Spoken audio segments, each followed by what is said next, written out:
কোথায় যাচ্ছ?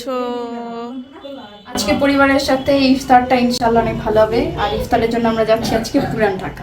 সাথে আছে আমাদের ছোট ফুপু, আর সঙ্গে আছে আমার প্রিয় ছোট্ট ফুপু। আসসালামু আলাইকুম, হ্যালো এভরিওয়ান। মেহেরস স্পেশালের নতুন ভিডিওতে আপনাদের সবাইকে অনেক স্বাগতম। আজকে আমি, আমার আব্বু আম্মু, আমার বোনের মেয়ে আর সঙ্গে আমার প্রিয় ছোট ফুপ্পি আমরা চলে এসেছি পুরান ঢাকায় ইফতারের জন্য।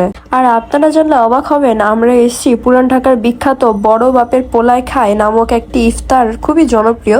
আমরা সেই ইফতারের জন্যই আজকে এখানে চলে এসেছি। চলুন এখন দেখা যাক পুরান ঢাকার ইফতার কেমন হয়ে থাকে।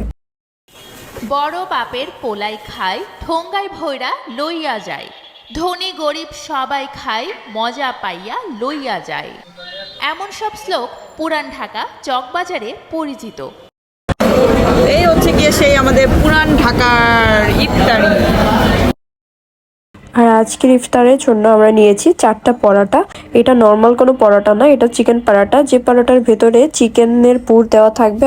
আর এর সঙ্গে রয়েছে সুতা কাবাব, যে কাবাবটা গরুর মাংসের কাবাব তৈরি করা হয়েছে সুতা দিয়ে বেঁধে বেঁধে, তারপরে এই কাবাবটা তৈরি করা হয়েছে বলে এটার নাম হচ্ছে সুতা কাবাব। তার সঙ্গে রয়েছে জালি কাবাব, চিকেন কাবাব, আর সাথে রয়েছে চিকেন টিক্কা। আর এর পাশাপাশি আমরা নিয়েছি 2টো বোরহানি। আর আমরা যে রেস্টুরেন্টে বসেছি সেখান থেকে আমাদের একটা প্লেটার দেওয়া হয়েছে ইফতারের।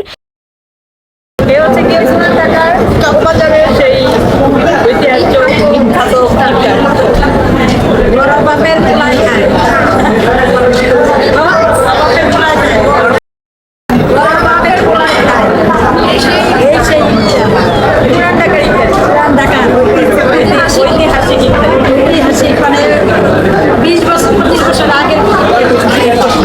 আরে সাপ হচ্ছে পুরানো সেই ঐতিহাসিক মোগল আমলের, এই যে মোগল খাইতে যে মোগলাই করাটা ওইটা আমরা খেতেছি।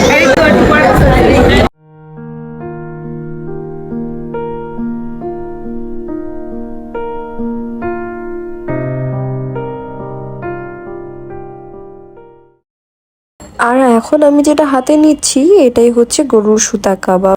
আর এই যে চিকেন পরোটাগুলো ভীষণ মজাদার ছিল। আর এটা আমরা 4টাই নিয়েছি কেননা এর পুরুত্ব অনেক মোটা, এটা দিয়ে এমনিতেও আমাদের সবার হয়েই যাবে। আমরা যে রেস্টুরেন্টে ইফতারের জন্য বসেছিলাম সেই রেস্টুরেন্ট থেকে এই অরেঞ্জ জুসটা দেওয়া হয়েছিল ইফতারের প্লেটারের সাথে।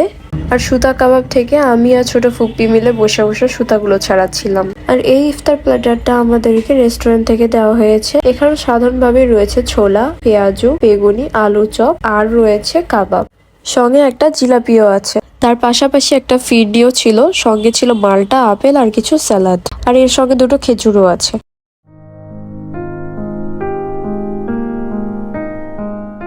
ফুপু, আপনার কাছে কেমন লাগছে? আমরা দেবী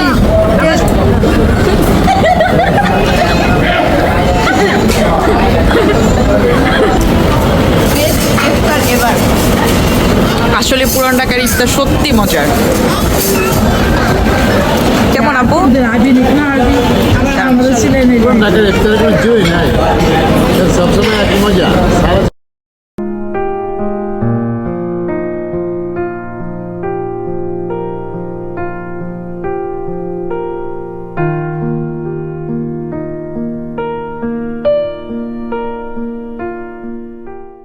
পুরান ঢাকায় তো এর আগে বহুবার আসা হয়েছে, খাওয়া দাওয়া হয়েছে, কিন্তু পুরান ঢাকার ইফতার এই প্রথমবার ট্রাই করলাম। আর সত্যি বলবো পুরান ঢাকার ইফতারও অসাধারণ মজার ছিল। তবে সচরাচর যে বেগুনি পেঁয়াজু এগুলোর বাহিরেও যদি আপনি এরকমটা ট্রাই করেন তাহলে সত্যি অনেক ভালো লাগবে।